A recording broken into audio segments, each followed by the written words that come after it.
All right. Hello, everyone, and welcome to this month's edition of our conversations around diversity, equity, inclusion at the intersection of business and academia.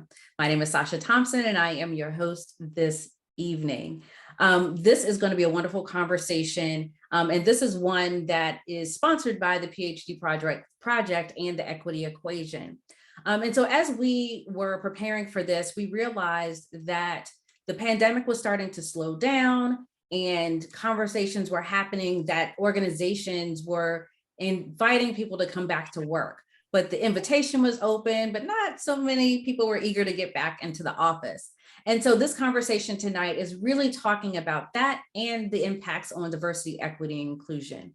And so tonight I want you all to welcome the two panelists who are also PhD project members, Dr. Sonia Wiley from Louisiana State University, and Dr. Derek Barb Pulliam from the University of Louisville. So hello, and welcome. Hello. Hello, thank you for inviting us. Thank you for joining us. So I'm really excited for us to have, this conversation. As I said at the start, so many organizations were at a point, particularly around Labor Day, like, okay, that's going to be the time where all of the doors are going to open and all of our employees are just going to run back in and want to be here. And what they found was there was a trickle. It was not what they expected. And so, there's been some research that was done. I believe it was a McKinsey study that said, nearly 5 out of 5 employees that were working in hybrid wanted to remain in hybrid. Like they didn't want to go back into 5 days a week into the office. And so even though there may be some incentives, people are used to having that flexibility. So I wanted to really start off with you, Sonia, and talk about, what are you seeing in your research? What are organizations doing? Yeah. Well, thank you for that, for again, inviting me to be here and allowing me to share what I'm seeing. I see exactly what I believe it's the McKinsey report showed that, 1 out of 5 organizations is saying, yeah, let's go back. And others are saying, no, let's stay because COVID is truly not over. And we know COVID is just like the flu. It will never be over. It's wintertime now, and we see spikes in COVID. Therefore, we see some hesitancy for older employees, employees who may have a health need, employees who may have young children at home. They don't want to go into the office space because there's that proximity issue that people are concerned about. You want to be collegial, you want to be friendly. At the same time, you want your space because you don't want to get sick. Because we have to realize in today's society, we really don't know who is vaccinated and who is not. We can't walk around with the scarlet letter on our jacket saying, I'm vaxxed, and other people saying, I'm anti-vax. So I've been seeing from an academic standpoint, universities want the faculty to come back. They want the student body to come back because we went to undergrad and graduate school. We know that camaraderie and that college experience that we feel. So many universities want us back in the classroom and are strongly encouraging and even pushing to get us back into the classroom. However, corporate America, I have friends who work for Blue Cross Blue Shield and Dow Chemical, friends who work for realtor companies. They're saying, work from home if you're more comfortable. Come to your office if you would like. Let's do a hybrid of both. Everybody come to the office on Friday until 12 o'clock. Some are saying just work from home. As long as you are productive and getting your work done, work from home. So I'm seeing a mix of both. I think where we're seeing the controversy is that traditional work model and those organizations that are really trying to get back to that traditional work model. But I have news for them. There is no more traditional. No. In order to increase diversity in the workplace, we're going to have to move toward the hybrid work model because there are individuals out there that are awesome. They can do any and everything that organization needs, but they may not be able to come into that office every day because they have children, or it's just too expensive to live close enough to that organization, or they may be immune compromised and they may just decide, I'm really going to start taking better care of myself and practice that work-life balance. But diversity can be enhanced and increased if our employers and our organizations open up their minds to realize COVID taught us something new.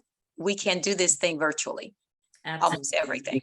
Absolutely. You know, I've been saying recently, this has been Pandora's box. Like, we can't close this. We can't go back, right? Nope. Everything that has been kind of pre-pandemic is no more. Like, how are we now going to operate in this post-pandemic workforce? So Derek, what are you seeing in your research and the work that you do? Many of the same things that Sonia mentioned. Other things though, so one particular study that I'm actually working on now, we are looking at this notion of psychological safety and diversity, equity, inclusion, and belonging, as well as, you know, how has the pandemic affected all of that, right? So this conversation was perfect for just things that I'm interested in right now. And one of the things that I would add to this conversation is there are people who had some level of anxiety prior to the pandemic, that anxiety has been exacerbated, partially because they've spent a lot of time at home doing their jobs really well, but spending a lot of time in isolation, where, you know, once you do that, then many things can pop into your head, and that can have an impact on the quality of work that you do. So we've been hearing professionals say that that is something that is causing them to be a little bit more reticent about going back into the office, is because of like some of the things that Sonia said. I don't know who's vaccinated. I don't know who's not. I may be immunocompromised. I have small children. I mean, that for me was something that was very salient for me about coming back to teach my classes, is I had a child who at one point could not be vaccinated. Even though I wanted her to be, she couldn't be because they weren't offering it yet. So all of those things are factors that universities, companies, all of them have to think about and kind of let go of the norm, because the norm will never be again. Right. Yeah. Derek, you touched on something. Well, first of all, you said magic words, psychological safety, because we could do a whole show and episode on that, because that's my wheelhouse. But you touched on something around mental health, right? That's one thing just across the board, you've been hearing a lot more, and even as benefits that organizations are providing are more mental health resources for people. But the other piece that I was hearing, as I've been doing work and research in this space, was particularly for people of color, they weren't having to deal with the daily microaggressions, right? It's like they could work in peace and not have to deal with what I call the foolishness of those interactions. And that anxiety that you spoke of, that was part of it, right? Like, now you're forcing me to go back into this environment that was toxic for me. And I don't know necessarily how to handle, or if I want to handle that, right? A lot of people are opting out. Sonia, are you hearing more in that space as well too? Oh my God, not only hearing it, Curl, I'm feeling it. I just have to put it out there and be honest. You said for us we're going to have an informal and talk today. Something that there's a new term that's out there, you know, TikTok made it popular, but it's been happening, especially for women and underrepresented minorities in colleges of business and corporate America for a while. It's called quiet quitting. Quiet quitting. And I dropped it in the chat. And it's not the negative connotation that people would think, like, oh, I'm just going to do what I need to do and just enough to get my paycheck. Quiet quitting is really taking account and being cognizant of how much extra we as underrepresented minorities have always put into our jobs, because we've always been taught we have to volunteer more, we have to work harder, we have to stand out to be recognized and be promoted and tenured. So we do above and beyond. I call it that silent, invisible work that other Mhm. people don't want to do, that you don't get financially compensated for, nor do you get promotion and tenure for, but you feel that you have to do it because people will come to you because most of the times you are the only person that looks like yourself in your organization. So now individuals post-COVID have realized I have a better quality of life doing this job from home Yeah. and doing it most excellently. Nobody's popping in my office to ask me to go be over the NABA organization, the National Black Association of Accountants. No one's coming into my office to ask me to go talk to a minority recruit. No one's coming in my office to see, just to engage me and take me away, distract me from what I'm doing. Mhm. I'm not hearing those microaggressions about what type of car I drive or degree I have or paper I didn't get accepted. I'm really feeling good about myself mentally, Yeah. physically, and I'm now quiet quitting. I'm going to take care of myself as I continue to do my job to the most excellent level. Now, there are some TikToks out there with the Gen X, which I believe Derek is going to talk about, and how they're like, I'm just going to do what I need to get done so I can go party.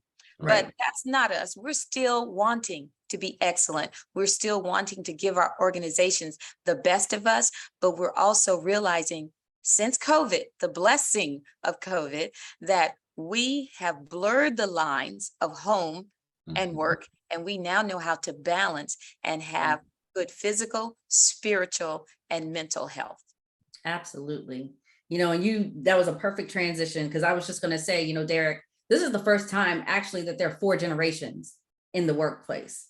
Mhm. And I want to say prior to COVID, but right at the start of COVID, when I was doing a lot of work, um, I have a whole workshop on generational diversity because Mhm. people were like struggling between like kind of baby boomers and this is the way that things get done, all the way to this Gen Z Mhm. that are just like, if I don't want to do it, I ain't gonna do it.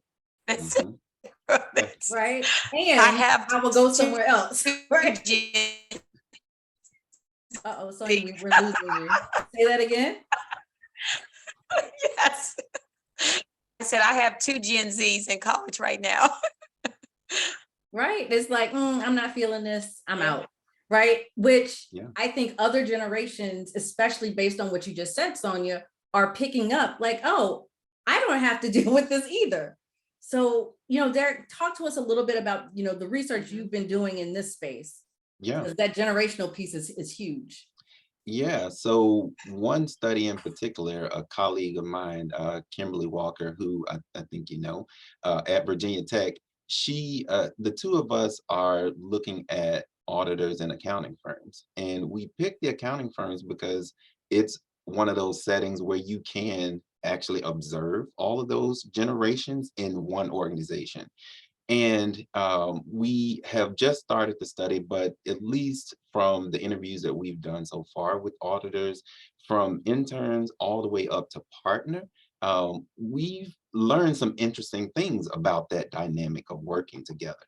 Mhm. So some examples are giving feedback, right? I mean, that's something that you have to receive, to be able to get promoted or to show signals that you are actually doing a good job at whatever task you're given. And you hear the younger generation saying, I really don't like to receive feedback face to face. So one of the things that the pandemic has allowed and virtual work has allowed is for me to take that feedback and not have to worry about my facial expressions or how I might be perceived because I don't want to hear negative things about myself. Right. Mhm. So that's kind of one line of thought. Whereas with the older generations that are having to give that feedback, they find it challenging because they can't see those facial expressions and Yeah. they're very much used to reading the room and responding to how the room, the dynamic in the room, and they don't have that.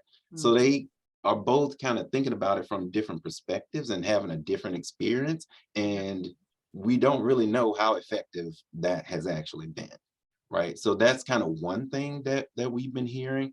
But we've also been asking them about just their preferences for how they want to work.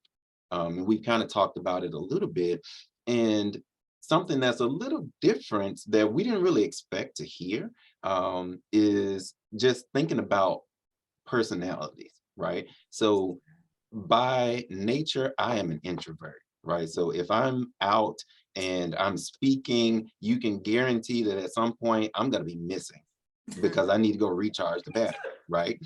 Um, so what we've heard from even the younger generations is those introverts who were in the office, and the auditing space is one, it's very relational. And they were like, I could not escape when I'm working face to face, but now that I can kind of put up the shield because I'm working virtually, it helps me Yeah. to be able to be a better auditor and to contribute more to my engagements. So that I found very interesting that they have mentioned. And one other thing that I'll mention is just thinking about, again, I talk a lot about accounting, but I think that what we're learning is something that's portable to other disciplines as well, is just thinking about your career progression, right? One of the older generations think about, I need FaceTime with you. I need to make sure that you are in your desk. If I just pop up, I want to make sure that you're there. Like all of those unspoken rules that you have that play a role in your career progression, those have been eliminated, right? Or you have to think about them in a different way. So even the younger generations, they understand that. And they're trying to figure out, well, how do I still try to replicate FaceTime? Do I sacrifice and go into the office more because I know that this means something? And, that's something that everybody's trying to reconcile at this point. Proximity bias, right? Yeah, Like definitely. that's what it is. And it's a conversation I've been having with some leaders recently too, because again, it's that FaceTime. I feel like things are happening when I can see it. But again, we've proven that you don't have to be in the office in order to do your work. And people got promotions, throughout the pandemic and throughout all of this. So I think that is that forcing to try to get back to this pre-pandemic way of working and existing. The other thing, and I'm trying to remember the research study where I saw it, but when they were talking about baby boomers and Gen Z, Gen Z, both of them wanted to be in the office, but for different reasons. Right. Yes. Right. Gen Z and younger millennials, they're like, that's my social circle. Yes. Like, that's where my friends are. That's where I go to socialize. And yes, we work, but we're all really trying to get to happy hour. Right. And the baby boomers are about, I need to see that you're working. So even in the office, the expectations are different. It is. Right. And so again, that's another one of those clashes. I want to do a little, go ahead, Sonia. I was going to ask if I could jump in on that, because with the baby boomers and the Gen Z, I think they both have the same ultimate goals of climbing the corporate ladder. However, baby boomers take it far more seriously. As some of my Gen Zs have told me, once the baby boomers retire, several months after retirement, they stroke out. Whereas the Gen Z have said, I'm not working myself to death. I'm not going to retire and have a stroke and not be able to enjoy my retirement. I'm going to enjoy my life as I work my life. So our Gen Z are looking for purpose in there. That's something organizations have to be mindful of, that you provide an environment, and your strategic plan should be focused around providing purpose for your employees as well as your clients and those whom you're serving. Absolutely. And that goes back to benefits too. Exactly. Right? Yeah. Every generation is looking for different types of benefits, and health and wellness based on age looks very different. Yes, it does. And so understanding that there needs to be some flexibility kind of in all these offerings, and retooling some of the programs that were in place pre-pandemic, because now that people's eyes have been opened to what is important to them Mhm. and what is meaningful to them, what organizations or universities offer may not align That's true. anymore. That's so Mhm. Right. So I was actually going to do a little bit of a pivot. Okay. Sonia, as we were preparing for this, you shared an article that Louisiana was amongst the top 10 states where people were quitting their jobs, right? You talked about quiet quitting in the top. Mhm. And it seems like, I took that article because I was really just fascinated by it. And I also noticed that those 10 states also have the lowest unemployment rates. Mhm. And so what that tells me is that people have more options to move around, Mhm.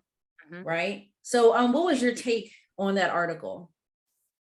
Um, from reading the article and also doing research, I call it gumshoe research, foots out there, we're trying to figure out what's going on. We're actually seeing that quiet quitting, but these people aren't just quiet, and they're saying, I no longer want to work in this environment, be it a toxic environment, or I'm a female and I'm just not being able to get promoted or climb. There's that glass ceiling. I'm seeing entrepreneurship. I'm seeing a lot of people starting their own businesses. I'm seeing a lot of gig work, Mhm. freelancing, consulting. But in Louisiana, I'm also seeing people leave and go to Texas. Yeah, that's a huge Yeah. compliment.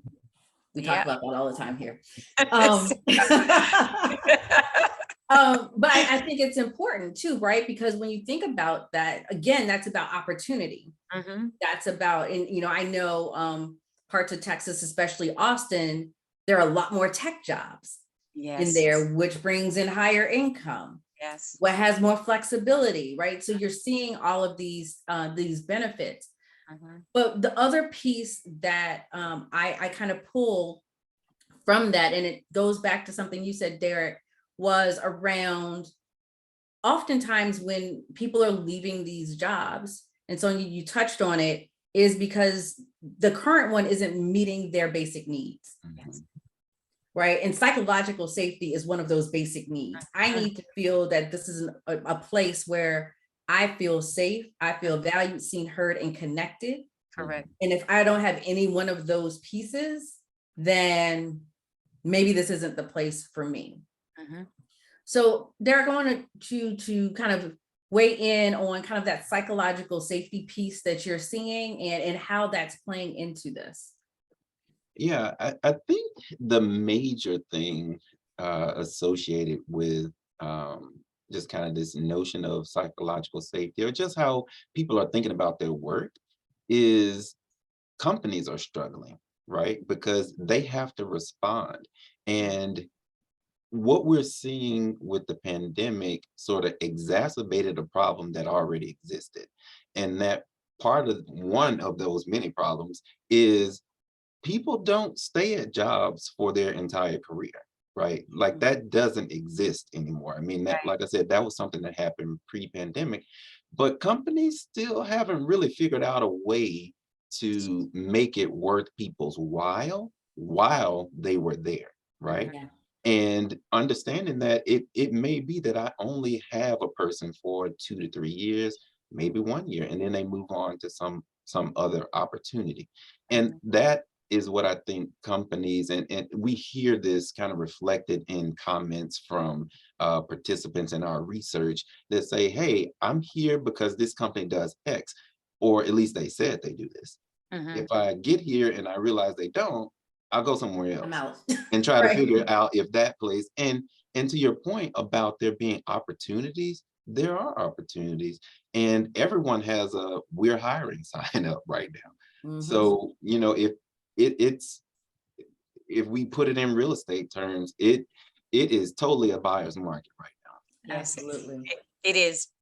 Mhm. Absolutely.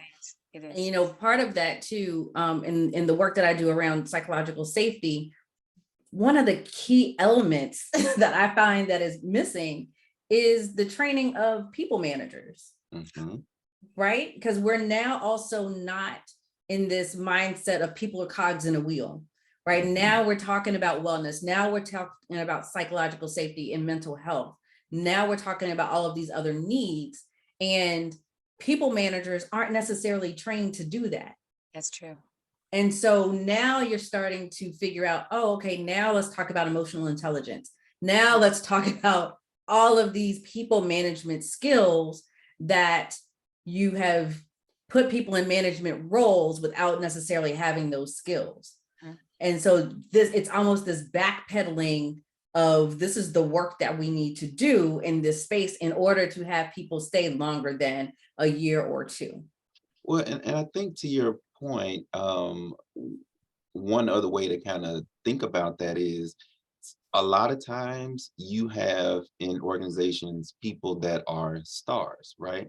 And they do get put in roles that they may or may not be fully qualified, or not qualified, but prepared, like for the people management part. That's what I'm Right. talking about. Yeah. But they figure it out, right? Yeah. And there's this expectation from the firms that, well, that's all we got to do. If we put you in the environment, you will rise to the challenge. And that's not everybody wants to do that, first Right. of all. And in the current environment where we are now, they feel like I don't have to do that. Right. That part. I've heard of so many people going back to individual contributor roles Mhm. because they did not want the headache or stress of managing people. It's like, Mhm. I was great at my job, let me just do that. Mhm. And you're now adding all these other people. Right. Like, they're stepping away from those things. And so I'm starting to see more people leaning toward those individual contributor type Mhm. roles. Sonia, you were going to add something? I was going to say, I'm trying to remember what, having one of those senior moments, what Derek had mentioned about putting someone in a position, not to say they're not qualified for it, but they have not been trained or prepared for it. Yeah. I see that a lot with our diversity and equity positions in our universities and in corporate organizations. Don't get If me you are started. a woman, if you're a woman, or if you're a person of color, then you're automatically the DEI person. No training. You may not even have the desire to do it. There are some people who it's just a natural affinity. They want to do it, but no formal training.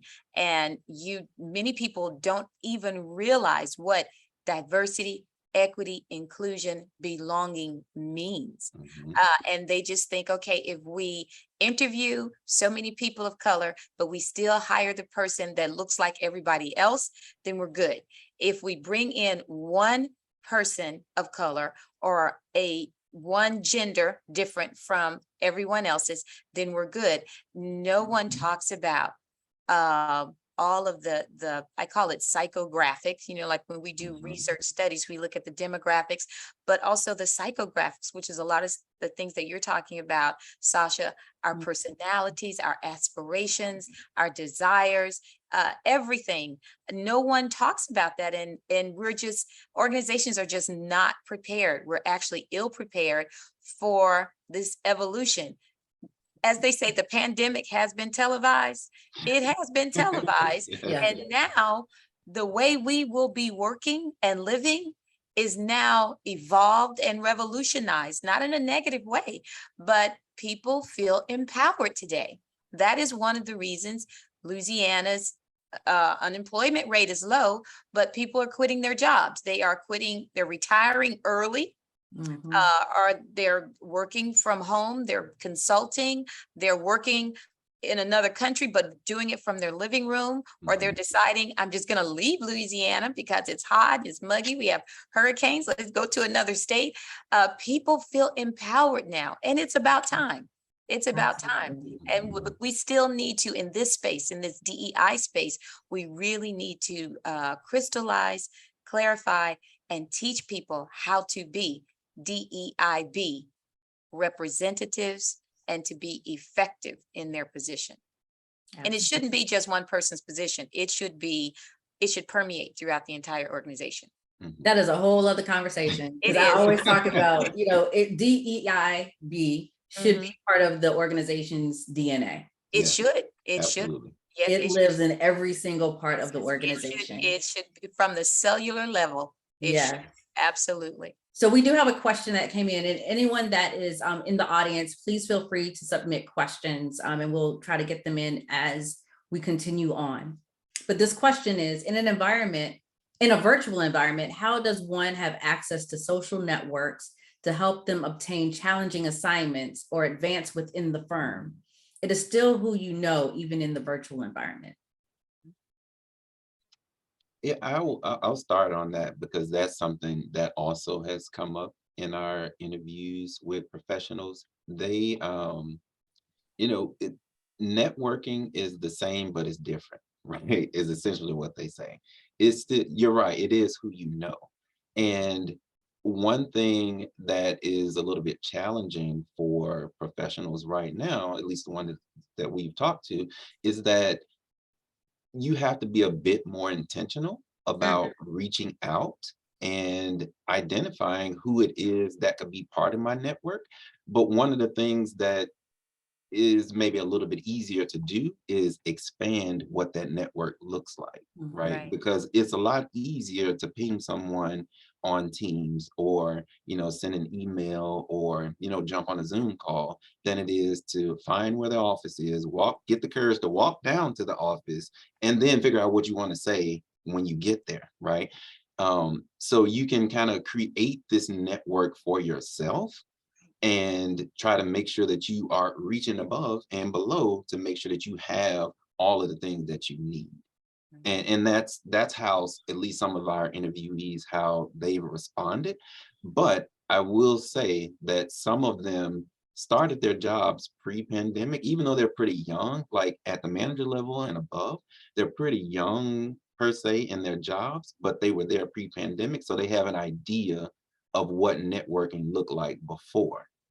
So now the onus is on them to be mentors and to show others below them how that works in this virtual environment or more the hybrid environment. Derek, I'm glad you said something you said in our networking, and we should practice this even in our physical networking. You said reach above and below. You create your networks. Oftentimes we get into a position, we feel like we can only talk to people who we perceive are above us in order to get quality education, information, and have a solid, sound network. We need to reach across the aisles and below. I have a story of, she's retired now. It's the housekeeper in the College of Business. She retired after 30 something years. I became her best friend when I first got to LSU because my dissertation chair told me, if you want to know where all the skeletons are and you want to know everything going on in the organization, the true nitty gritty, befriend the secretaries and the housekeepers. Yes. They know everything.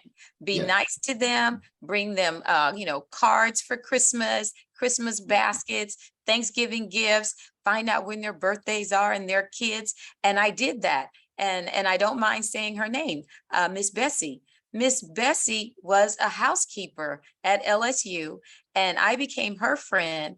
Her niece worked at Dow Chemical as an engineer. The two of us became friends and started doing research together. So never look at an individual in a virtual environment or physical environment and think, I should or I should not try to communicate with them. That person is a VP. I shouldn't reach out to them. They're way above me. No, go for it. Don't think, oh, that person cleans our office. There's nothing they can share with me. No, go for it. That's something we need to do as human beings. COVID has taught that as well. We need to become more humanitarian with each other in order to survive and thrive in this new environment. Absolutely. And I think, you touched on something just now that this whole environment has really led us to, like, what does inclusion look like? Right. And so that was a wonderful story of how you can kind of step outside of your comfort zone, even in networking. What these virtual spaces have allowed is for us to be more global and have more conversations. Like I had a conversation with someone a couple of weeks ago in the UK. They happened to come across some work that I had done. Okay, great, let's partner. I had a call yesterday with someone that was in Nigeria. Wow. Okay, great. I had a professor from, was it University of Wyoming or somewhere in the middle of nowhere. And, and I'm just like, how in the world did you even find me? Right, right. But again, because we're now in this space, those walls are not there anymore. And so, to both of your points of networking, it really can be expanded. Like LinkedIn has been a phenomenal space during this time to connect with people, to find out who's doing research where, or the work that they're doing, and start building some of those relationships and partnerships. And the most important thing for the person who asked that question, if you have a difficult project or challenging project, just put it out there and ask someone. Mm-hmm. I mean, you will not believe, just asking. You don't have to give the details to your project when you ask, but just say, hey, I'm working in this space. I have some challenging questions. If anyone would like to chat, I'm open. Just put it out there and ask someone. Yeah. So I want to continue down this path of DEI and specifically inclusion. Mhm. When this pandemic first started, one of the conversations that I was a part of very early on was the opportunities that particularly people with disabilities found by being able to work from home, right? wow. Organizations that before said, we don't offer virtual, or you have to come into the office. Guess what? Everyone's virtual now, right? There's no barrier. And so there was more access to individuals with disabilities. We touched on it earlier around people that may have anxiety or other issues that being in an office environment causes, again, more angst. Being able to work from home provides, again, more opportunities for them. But what other ways has this kind of virtual or hybrid environment really benefited diversity and inclusion efforts? And Derek, I'll throw that at you first. Okay. So I was thinking about this like I normally do. My inspiration always comes like right when I'm about to get out of the shower for whatever reason. Like it's always that moment when I'm about to step out. I'm like, oh, right. But I just happened to be listening to NPR this morning, and they were talking about how the United States is ranked as the second most innovative country in the world, behind Switzerland and just before Sweden. And I was like, oh, okay, well, let me look into that a little bit more just to see what the article was about. And factors that they used in those rankings were thinking about the political environment, which, that definitely can have an impact, education, which we've talked about a little bit today, infrastructure, and really, most importantly, these last two, business sophistication and knowledge creation within the economy.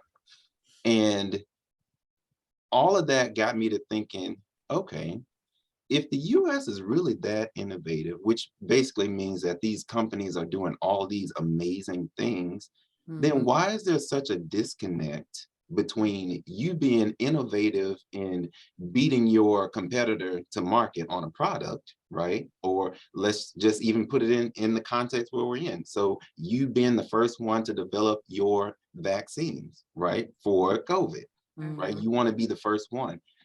Why is it then that you don't think the same way about your most important asset, which is the people that work for the company? Right. And I think that's really the moment that we're in right now. And that all just kind of came together for me, like I said, in that moment. And it's just an opportunity for companies or organizations in general. I shouldn't just say companies, because universities have this problem too.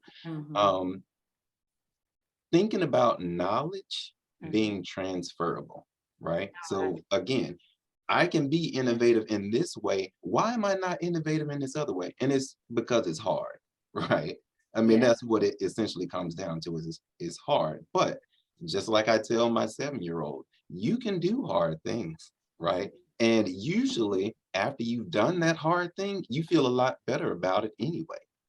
And I think, again, like, that's just the moment that we're in right now. Mhm. And we have to think about all of the the, the factors that we talked about already. Psychological safety.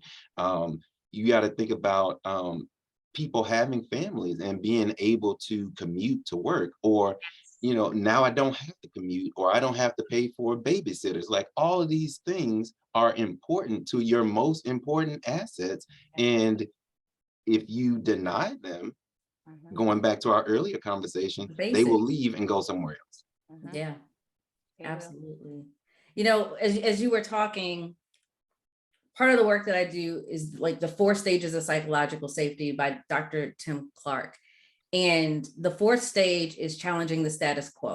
Mhm. Mhm. And once you can challenge the status quo without fear of retribution, that's where innovation happens, Yeah, right? yeah, Within an organization. yeah. And so when I talk to folks or when I'm working with organizations around that challenger safety Mhm. piece, again, it's fear. I don't want to speak up. I'm, Yes. I'm afraid of being put or ostracized, or all of these things that come up for people. And as I'm working and leaders are hearing this, I'm like, we're going back to the basics again. No one wants to be yelled at. Right, Like, how right. are you communicating? How are you responding to challenge? Yes. Right? Is it because of who it's coming from? Mhm, Mhm. Right. And so it's now we're having these deeper conversations around how to take feedback as leaders so mhm, that you can have conversations with your people so that they can then feel comfortable challenging the status quo and getting to innovation. Yeah, mhm. yeah, Right. But again, it goes back to those basics. If I don't Yeah. even feel value, seen, heard, or connected, there's Right. no way I'm going to give you my best. right. Mhm, Sonia, mhm. you want to jump in? Yeah, I'm going to share it in the link. There was a study done by the World Economic Forum, and there's an organization called Decreed. And one of the main things that came out of the study, they asked, surveyed over 1,000 people, and they asked, what is it about your organization that you feel like makes it more diverse, equitable, inclusive, and makes you feel like you have a sense of belonging. And the Mhm. individuals were saying, when I feel like I belong, when I feel like I am seen, when I feel that I am heard and that I am respected. And even though I may have a difference of opinion or my lifestyle may be different, my managers speak to me in an interpersonal way that shows me they respect me. So soft skills, that's something that I've been really pushing in my classes online. We call it skill sprints for those online classes, because I sometimes I get afraid that, the new generation, they text so much that they're losing those interpersonal Mhm. communication skills. But all individuals, back down to our fundamental core, want to be treated and respected. And therefore we feel like those interpersonal skills, those are the things that organizations, managers, and leaders really need to work on. And it can't be fake, it has to be authentic, Yes. because people know when you're faking. Yes. People feel when you're faking. And if you are truly about authenticity and making your employees feel like they belong, it will just permeate throughout the entire organization. My mom used to say it will just exude out of you if you are for real about your DEI, your diversity, equity, and inclusion. People will automatically feel like they belong there. And I think that's something organizations are really going to have to take notice of. It's about authenticity, but then also, do I trust you? Yeah, Yes, yes, yes. Your integrity, your credibility. Many people have a glossy brochure for DEI, but when you open that brochure up and walk into that organization, you see one person that's diverse. You see no one who's disabled. You don't really interact with people who may be neurodiverse. yeah, So people know authenticity. Can I trust you? Are you really about what your brochure says you're about? Mhm. And it's not just the new generation, it's us now becoming true to ourselves, where we're actually asking those questions. Do I want to work here for people who I know don't really want me to be here. I say it all the time to my daughters. Go where you are celebrated, not where you are tolerated. Exactly. Yes, that part. That part. And Absolutely. just something interesting to kind of add to that. I just recently had some speakers in my class because we were talking about companies and their ESG reports. And one of the questions that came up in the class was, well, does DEI fit in ESG? Adding more to the alphabet too. Mhm, And it's interesting how many people think that it doesn't, mhm, right?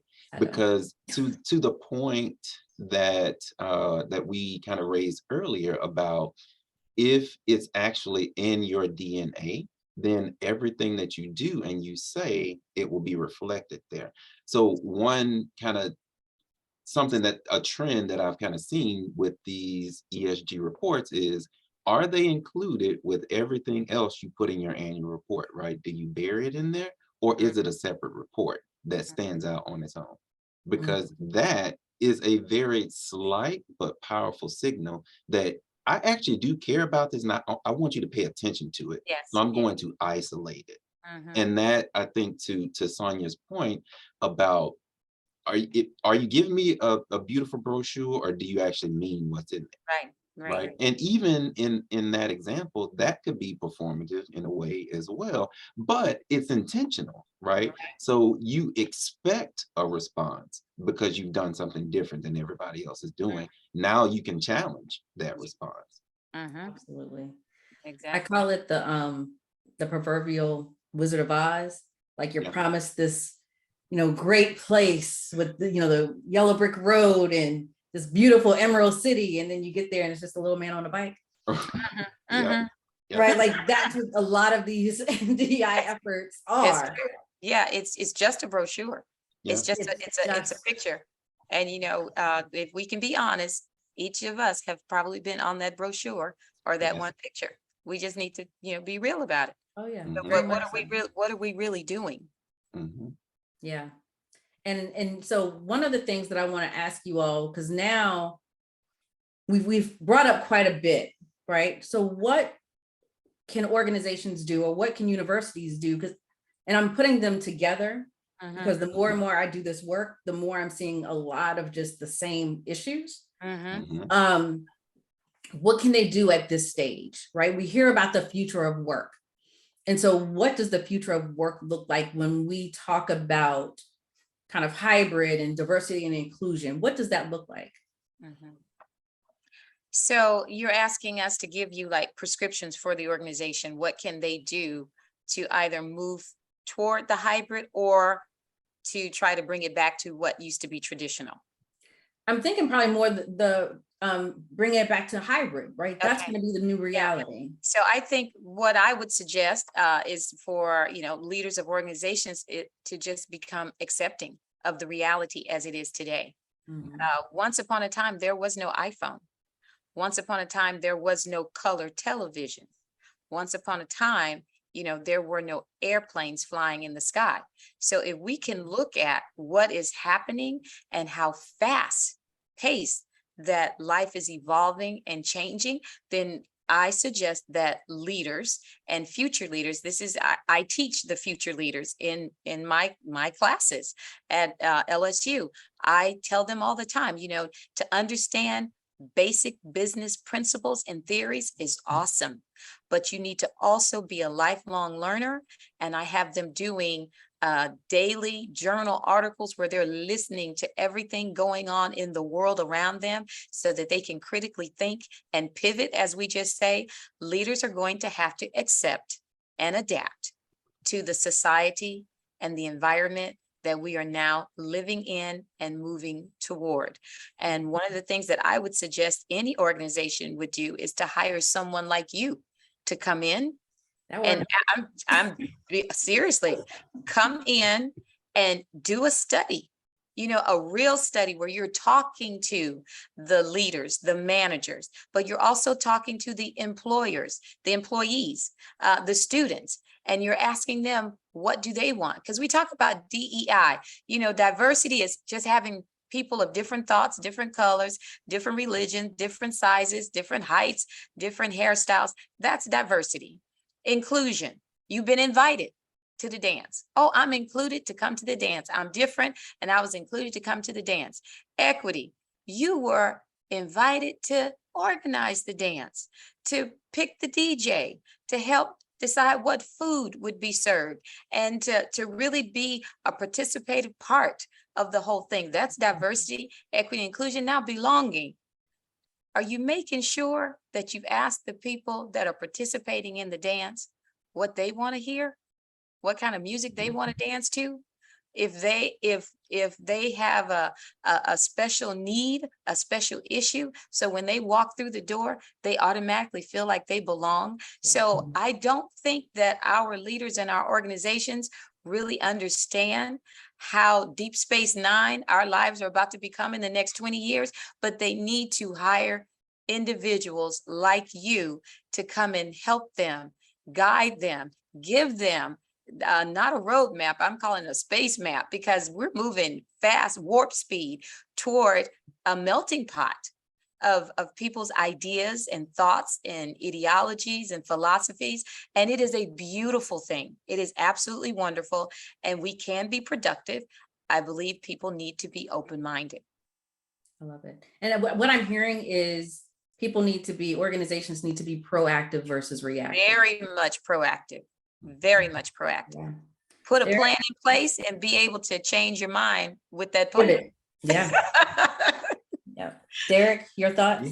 Yeah, I agree with all of that. And I'd add just something a little different. So one of the things that I try to do in my classes and when I'm talking to people is to force them to start thinking about the pandemic in a different way. Instead of saying, oh, COVID prevented me from doing X or prevented me from doing Y. Well, what did it allow you to do? Yes. Right? Yes, I'm not saying that we need to not think about the tragedies associated with it, but what can we take moving forward from it? And one of the things that I always come back to is that the pandemic pushed organizations and individuals forward at warp speed, to use Sonia's terminology, on how they're making decisions about what is essential versus what is nice to have, either in your work or in your relationships. And a key lesson that I think organizations and individuals can take away is that despite all of the negativity, you still thrived. Right? You're still here. For those that are still here, you are.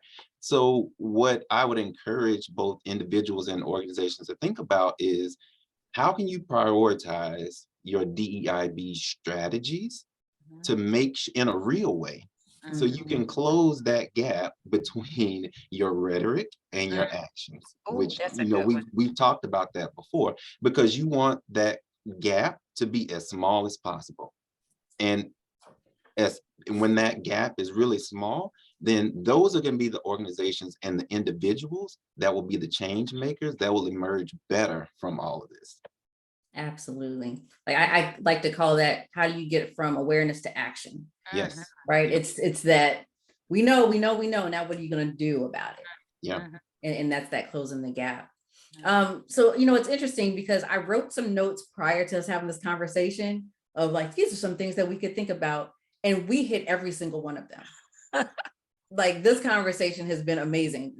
So I wrote down areas that organizations would need to think about. Focus on mental health and psychological safety. Like, inclusive leadership development for people managers, flexible work schedules, improving work environments, expansion of family benefits, medical daycare caregiver, like really thinking about that more holistically, prioritizing DEI strategies and efforts so that they're more active, and being able to pivot, right? I mean, that's kind of the toolkit, That's it. Yeah. That organizations can walk away with. Any other thoughts, before we wrap up for today? I'm looking, I don't think there are any other questions in the, No other questions? Any other comments? I think we got, oh. I think we're good there. All right. Well, Derek and Sonia, I want to thank you both for joining us in this conversation. Like I said, you all hit all the points, all the nuggets that people can at least start thinking about as they go back into their organizations, really trying to decide, okay, if we're going to move forward in hybrid, what do we need to think about? So thank you both for this. Thank you to the PhD project for your continued partnership and sponsorship of these conversations. And thank you for everyone that have joined us this evening. We'd like to say good night. Have a good one. Thank Good you. night. Thank you Good for having night. me. Thank you. So.